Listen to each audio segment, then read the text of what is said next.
This is a sisterhood, and anyone who comes into this group should have sisterhood in their heart. I think at the end of the day, you called me a bitch.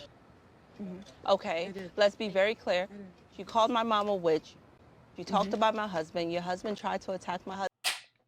Hey guys, welcome back to my channel. It's your girl, the Brooke Ashley, and today we are here to discuss the Real Housewives of Potomac. I never thought that I would say that again, but I watched this last episode. Well, I actually watched the last 3 episodes, right? And I'm just so livid at what I'm seeing. Candice, I need to get on you because in last week's episode, you have this sit-down conversation with Robyn, and I need to wash my hands of you because I feel like you are chasing validation from somebody who does not see it for you. And I can no longer be that invested. It's obvious that you still want to be friends with Ashley, and I don't understand that. Why are you inviting her to your Mother's Day brunch? There's no way in hell that I'm inviting the woman who wrote a statement against me when I was assaulted years ago. There's no way that I would be there talking about, oh yeah, I like Ashley despite us arguing. That's our love language and she's a fun girl. It's clear that you don't want saving and you want to continue to chase after people who don't like you. So who am I to get all flustered and get all upset defending you? You like it, so I love it. But watching this episode, it's a clear sign that we are not going to be getting any quality entertainment from them because they can't move forward as a group. And that's not fun to watch. And Nneka, you should be embarrassed to be sweating the Green-Eyed Bandits this hard. Because the way you just kissed up to Gizelle in this episode, and then you were on Watch What Happens Live with Sweet Tea from Married to Medicine, and you just kept with the ass kissing. And you are obsessed with Wendy. It's sick. Like, it's embarrassing. And the fact that you have the audacity to say that Wendy is not taking ownership. Girl, what? You're the one who came in gunning for her, not the other way around. And God bless Karen, because I know that Karen is doing her best to be the comic relief this season, and she's trying to get the girls to come together. But one person cannot carry the show on their backs. And a quick side note, this has nothing to do with Potomac, but I plan on doing a live sometime this week because I want to talk to y'all about the Kempire After Dark and the Brav Bros live show that I got to host. I had the most fantastic time. Shout out to all my New York subscribers that I met. Y'all were the sweetest. I love y'all. We had the best time. And if you're thinking about going to Kempire's DC show, please go, y'all. I mean, Kempire is the ultimate professional. He is so much fun. I mean, the best. 10 out of 10. You are going to have the best time. Have a cute little drink, a cute little bite to eat to nosh on. Kempire's telling jokes. He's telling you stories. He's spilling the tea. And when I tell y'all, some good tea was spilled. I can't talk about it, but again, y'all, it was amazing. I had the best time. Thank you again to Kempire and the Brav Bros for having me host both of your live shows on the same night. You guys are true gentlemen. Just the sweetest, the nicest, and both shows were amazing. But yeah, look out for a live this week because I want to talk to y'all and just chop it up. I feel like I haven't seen you guys in quite some time. Look, y'all, it's been a busy month, but anyhow, I digress. But y'all, with all that being said, let's just jump right on into it because you guys already know that we don't have a minute to spare. So anyhow, we open up this episode with Gizelle and Ashley. I said, oh great. But they're at Gizelle's home looking at these clothing samples, and we find out that they're discussing their joint athleisure line called G&A. Now, G&A stands for Gizelle and Ashley. I said, oh, how creative. You know what? This is too much. If you're a Gizelle or Ashley fan, I suggest that you skip right past this part because I have nothing pleasant to say. So I'm just warning you right now.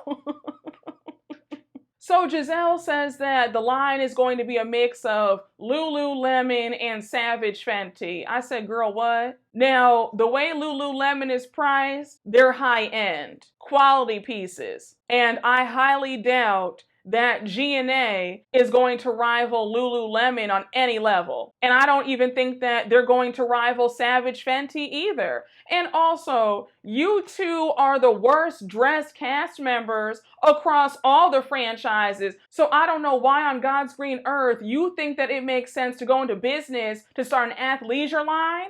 And both of y'all are so poorly dressed, I don't know who's worse. There are some times where I think that Ashley might beat Gizelle in the worst dressed category. Ashley has no sense of style. So I thought it was really funny when she said, oh yeah, when I was with Michael was a breadwinner and I was a kept woman. I was used to spending the money, not making it myself. And I said, girl, what did you spend your money on? Because you always look cheap. Even when you and Michael were together, you never looked like a rich man's wife by any stretch of the imagination. And I saw that clip going around of the producers asking all the women, what do you guys spend the most money on? And they were saying, do you buy cheap toilet paper? Do you go first class when you fly, or do you fly economy? And when they asked everybody, do they spend money on purses? Ashley said that she buys knockoffs because she's cheap and never got into bags. So, girl, you weren't spending it on designer clothes or bags, so what were you spending the money on? The way you dress, it gave Michael had you on a tight budget and a tight leash. And one quick question for all my Gizelle and Ashley fans who love to tussle with me in the comments. Do you plan on supporting your faves and buying a piece from their clothing line? Let me know down below. Now we jump on over to Mia and Robyn hanging out. They're at a salt room, and I love salt rooms. They help you with your sinuses, your breathing, and they're also relaxing. But Mia says that with all that she's been through this past year, she's open to all different avenues of healing and holistic treatments. Now, Mia, I'm going to need you to hire a stylist because this outfit that you had on in this scene, girl, absolutely not. That yellow spandex onesie / jumpsuit, Mia cannot dress. She's another one who gives me Ashley Darby vibes. She always looks cheap. So anyhow, they're catching up, and now Robyn's asking Mia if she attended Candice's Mother's Day event. And Mia says, I did, and I actually had a great time. So Mia goes on to add that at the event, Karen was telling all of them that she bought her grandmother's estate in Surry County and how she wants to draw names out of a fishbowl to pick who's going to come with her to Surry County. So since they're on the topic of Karen, Robyn brings up how a few years ago, her and Karen had gone out to lunch. Karen was telling her a story about her daughter Raven and how she had gone into her phone to show her a picture of Raven now. And while she was scrolling past the pictures, Robyn saw that there was a screenshot of Robyn, Juan, and their 2 boys in her phone. So Robyn says that she was freaked out by that because why does Karen have a picture of her and her family in her phone? And then she goes on to say that it just proved to her that Karen is obsessed with her. Now, y'all know me, I'm fair. And while I have my gripes with Robyn Dixon for various reasons, I can acknowledge that that is a bit strange that Karen would have a screenshot of her and her family in her phone. Because, girl, you claim that you don't like me, so why do you have a picture of me, my boys, and my man in your phone? And let the record show in other recaps, I have acknowledged that I do think that Karen does a lot when it comes to Robyn and Juan's relationship. Because, girl, you seem to be more invested in her marriage than she is. And you do find a way to bring it up every single time you guys get together. So, again, I do think that that is a bit strange that she had a screenshot of them in her phone. But Karen, invest in a privacy screen. They're only $9 off of Amazon. You're welcome.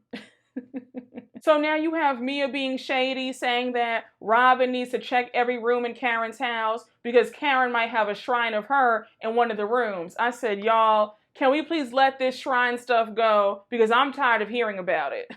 Now, the way Mia will always seize the moment and find a way to make the conversation about her, it's truly remarkable. She brings up the issues between her and Gordon and how she actually retained a lawyer to get a divorce. So Robyn's like, wait, what? When was this? Like, oh no, I hope you guys work it out because I like you and Gordon together. So Mia's like, yes, girl, I sure did. Like, I want to go. I'm not trying to be with Mr. Brown anymore. I'm tired.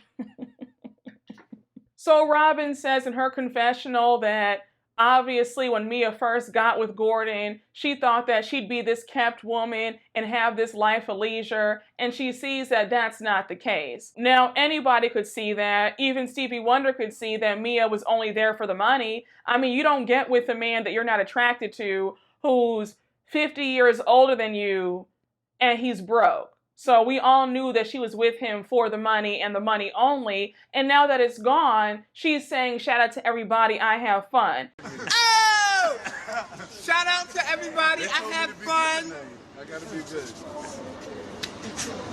good. Now, Mia, this new man that you're with has a big mouth and he seems really thirsty, just like you, because why is he on Carlos King's channel giving interviews? Now, Mia, asking about Robyn and Juan's situation, that's like talking to a wall. I don't even know why you're asking Robyn if her and Juan are in therapy. Were you really surprised when Robyn said no? And then when she said, oh, well, we don't need it. Our issue is not with each other. Our issue is with other people. I said, okay, girl. Listen, I have no more advice to give when it comes to Robyn and Juan. Robyn, you obviously like your situation. This man disrespects you. He cheats on you. He treats you like a fool, and you accept it happily. So it is what it is. If you're happy to be a pick-me fool for this man, then so be it. Why should we care? But I said, Mia, leave it alone. Robyn's not going anywhere. She's made it clear that nobody's going to break her up. That's her man, her man, her man. And if she likes it, then everybody else needs to be quiet and mind their business. But Robyn is what happens when you love a man more than you love yourself. And you don't have self-esteem or self-worth or self-respect.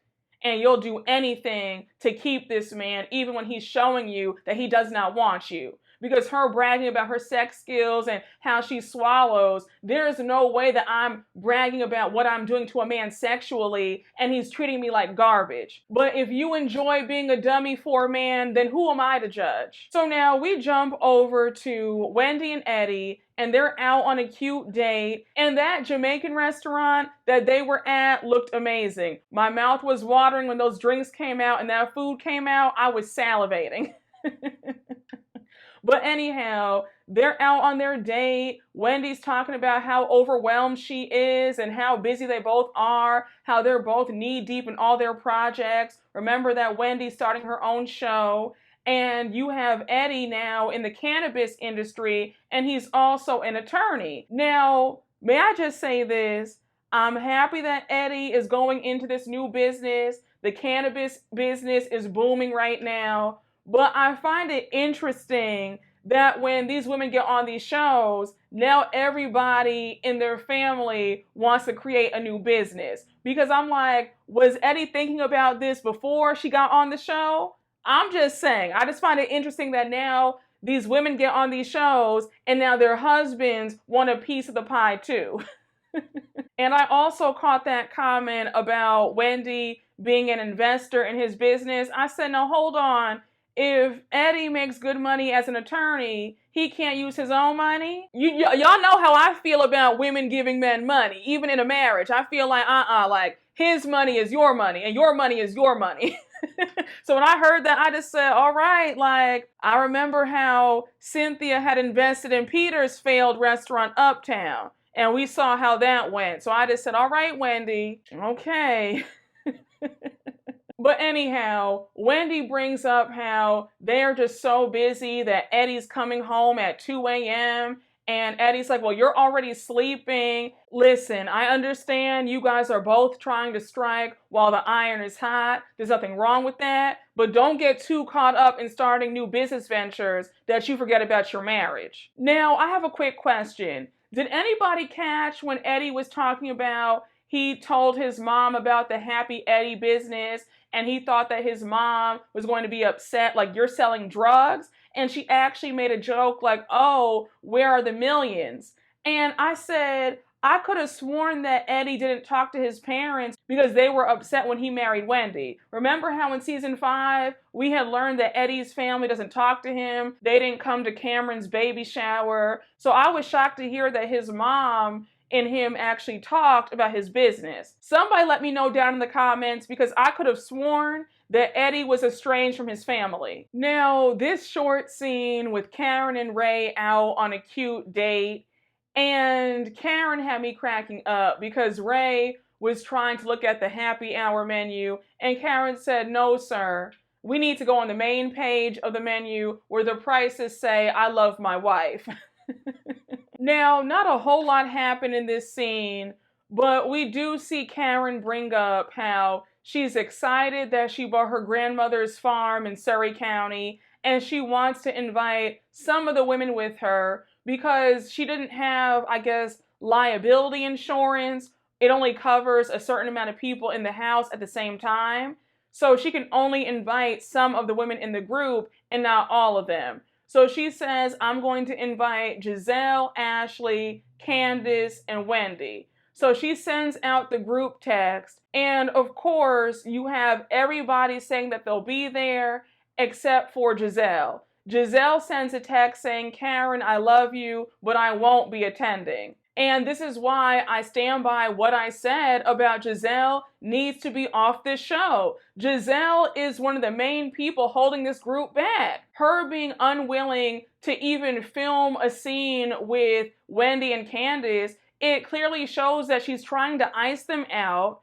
And we cannot go forward if we don't have any group scenes on this show. That's what these shows are about. You guys film and interact as a group. If Gizelle is refusing to film any scenes with 2 people on this cast, then that's going to ruin the dynamics, where they're never going to be able to have a group event with all them there. It's just crazy to me, and I stand by it. Gizelle is the Lisa Rinna of this group. And you see how well Beverly Hills is thriving because Lisa Rinna is gone. I can bet you guys money that if they let her go, this group would be able to move forward, and they would be able to film scenes again, and they would all be able to at least be cordial and be friendly. We would get to see group scenes because when Gizelle is not there, they are able to talk and coexist. But when she's there, it's divided. You feel the tension, you feel the hate, you feel the animosity. It's just a mess. So we jump over to Nneka.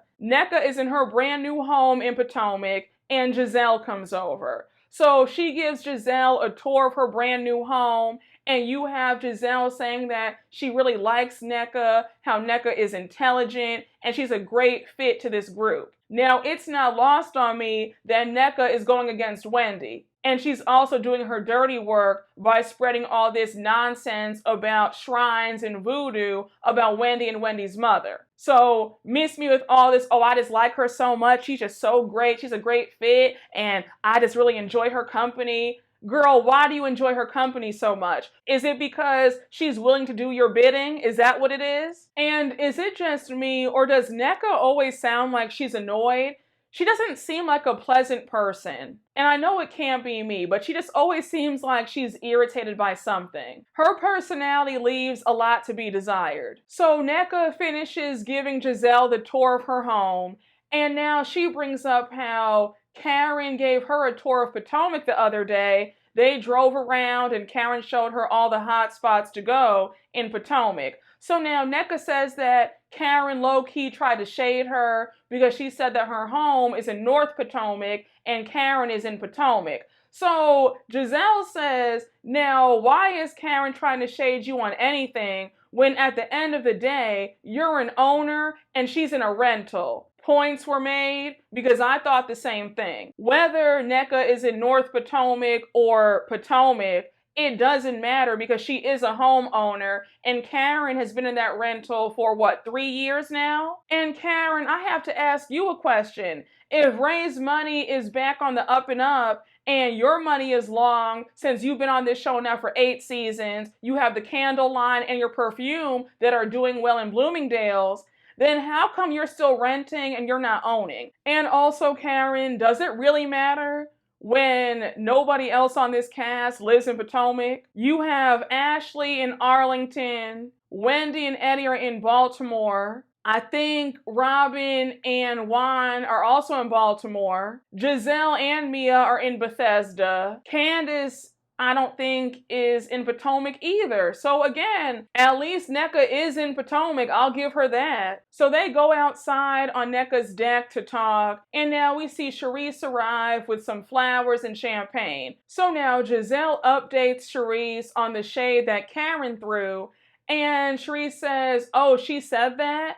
You should have told her, well, at least I own this. She doesn't. So here's where Gizelle tests my patience yet again. She now brings up how Karen sent the group text the other day inviting her, Candice, Wendy, and Ashley to her grandmother's estate that she bought in Surry County. And she says, I had to decline because there's no way that I would be on a Sprinter van with those people for 4 hours. Her referring to Candice and Wendy as those people really pissed me off because, girl, what? Now you can't say their names? You're calling them those people? And then for you to say that your safety is important, and they played the clip of Gizelle stating that what happened last year brought on all these death threats. Let's stop for just a minute, because I refuse to allow Gizelle Bryant to play victim to circumstances that she created. How are you forgetting that you're the one who started with both Wendy and Candice season 6 and 7?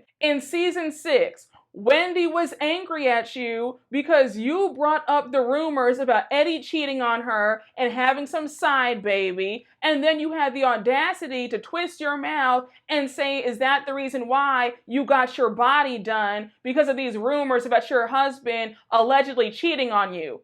And she read you for filth, as she should have, and you never got over that. Then in season 7, you lied on Chris Bassett and had the audacity to be upset at what Candice said to you at the reunion. There is no accountability on Gizelle's part whatsoever, and it's just so mind-boggling to me that she walks around acting like somebody has done something to her. Obviously, nobody should be sending anybody death threats. Let's clear that up right now. I don't care who the housewife is. It is insane to be sending somebody death threats because at the end of the day, we don't know any of these women. So that is insane. And nobody deserves that. No matter how hateful I think a housewife is, she does not deserve to be harassed like that. But at the same time, what we're not going to do is blame the death threats that you received on Candice and Wendy. That is unfair. And what you're doing is dangerous. To act like there are dangerous women and you can't be around them because of your safety. Gizelle, stop. You created these problems, and you're somebody who feels like you can say and do whatever you want and nobody can check you on it.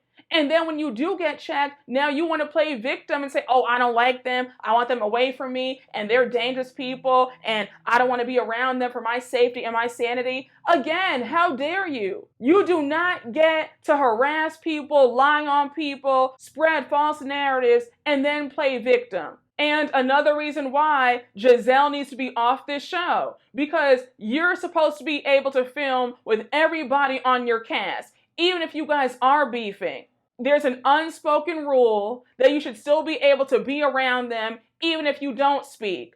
But for you to say, oh, I'm not filming that scene, I don't want to be around them because I don't like them, those people, what are we doing here? What's the point of us being on this show if people are opting out of whole entire scenes because they can't stand these two other people? And it's very obvious that Gizelle and Robyn are purposely trying to ice Wendy and Candice off this show. It's clear as day. Now, mind you, while Gizelle is talking about this, Karen sends out another group text and she invites everybody this time to join her in Surry. So now you have Nneka feeling offended because she wasn't invited the first go round. So you have Gizelle saying, well, Nneka, it's up to you. Do you want to go and be a second-class citizen or not? And I said, Gizelle, shut up.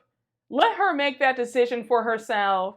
You just don't want her to go because you also want her to hate Candice and Wendy just as much as you do. Now we see Robyn and Mia decline. Robyn makes up an excuse saying that she's spending the day with her sons and her nephews and that this invite was last minute. And then we see Mia decline, saying that she can't get past the fact that she wasn't invited in the first place. And I said, Mia, you're desperate any other time to be somewhere and get some camera time. So now you have all this pride.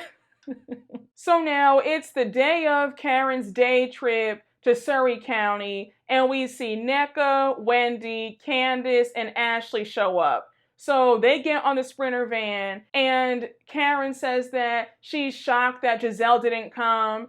And Candice is like, you're shocked? Really? And I said, Karen, grow up. You know how Gizelle operates. So why are you so surprised? And now Karen brings up how Mia was offended, and that's why she's not here. So now Nneka jumps in and she says, but Karen, I do understand where she's coming from because I felt the same way too. It low-key felt like I only got this invitation because Gizelle didn't come. So now Karen's like, well, that wasn't my intention at all, but I do receive that.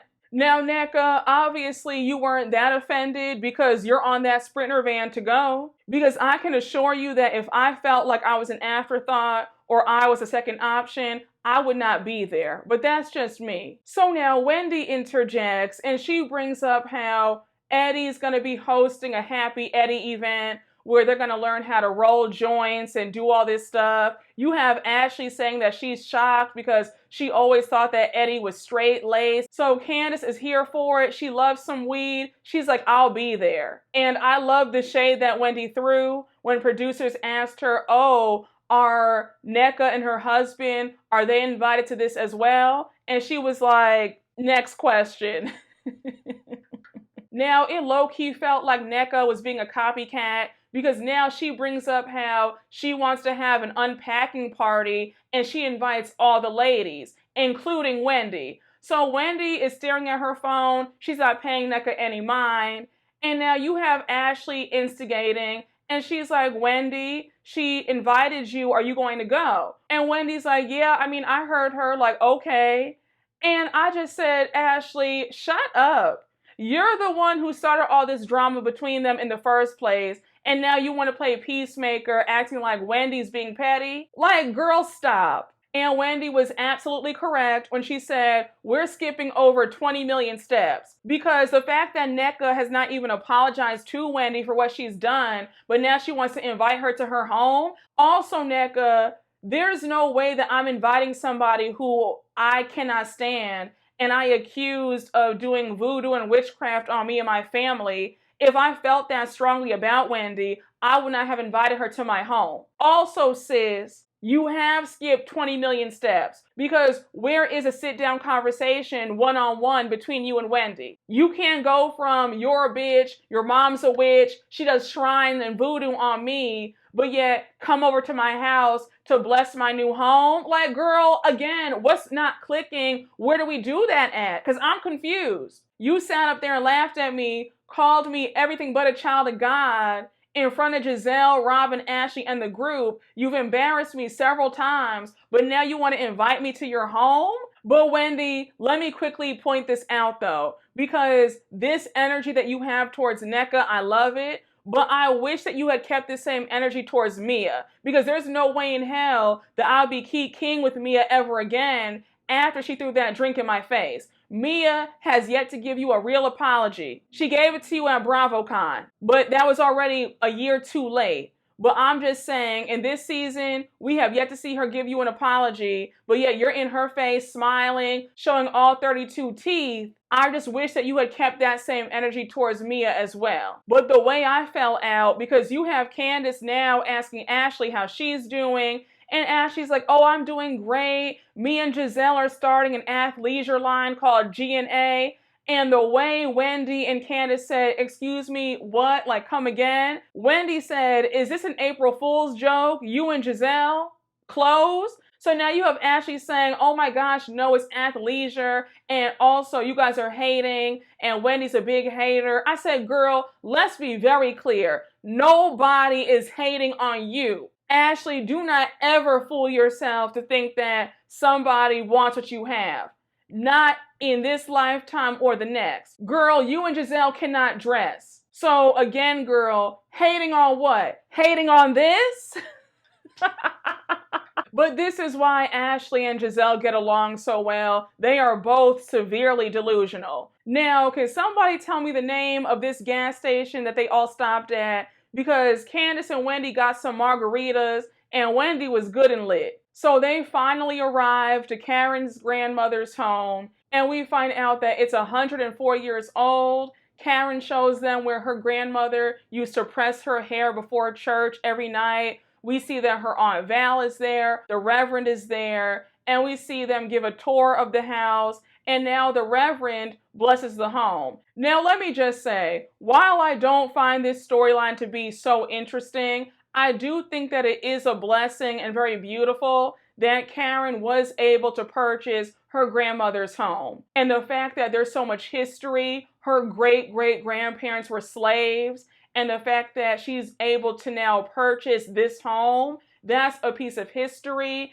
and she should feel proud of herself. So I said, good for Karen. I thought it was sweet how they all changed into overalls, and they were all working and raking the leaves and trying to, fix everything up. That was a sweet moment. So now we end the episode with them having lunch at Aunt Val's house. Now, Aunt Val's house was down the street, so they all walked there. So they're at Aunt Val's house eating lunch, and we have Ashley saying that she's happy that her and Candice were able to have a nice moment and have fun with each other. And I said, do they have some secret crush on each other? Because I just don't understand this fascination that they both have with hating each other, going for the jugular, and then in the next breath, it's, oh, Candice, oh, Ashley, I'm happy that we were able to have a nice moment and connect. Y'all secretly want to be friends. That's what it's giving. Because I'm just not understanding how you guys hate each other this much,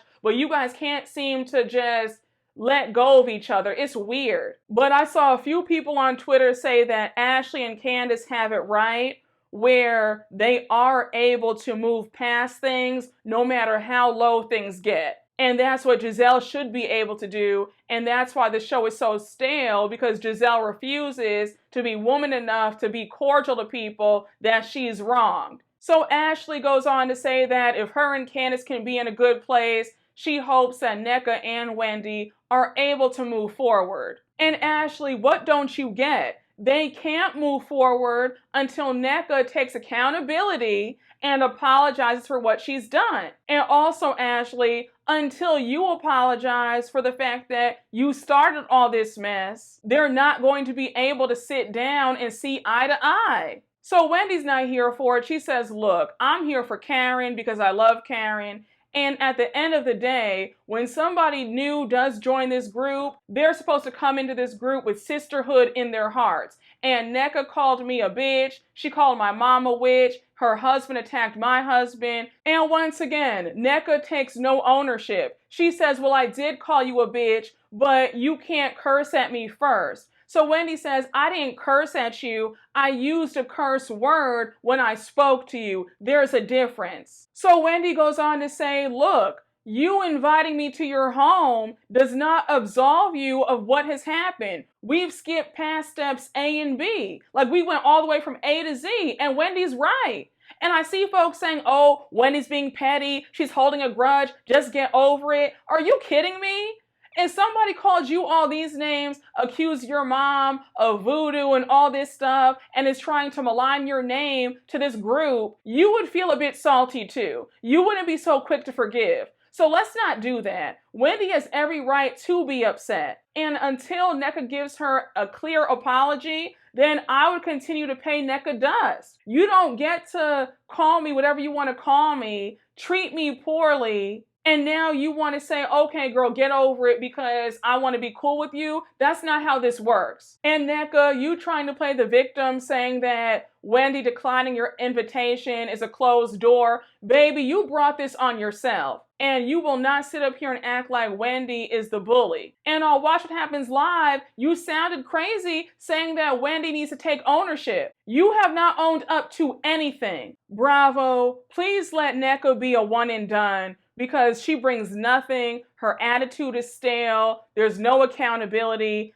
And her already going on here with an agenda to attack Wendy is pathetic and is sad. But y'all, that was the episode. Again, not a whole lot happened. And it's really sad that Potomac is truly on the decline. This is their worst season to date.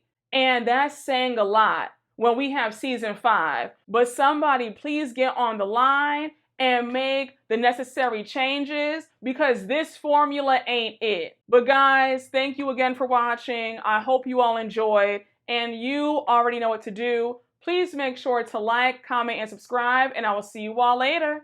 Bye.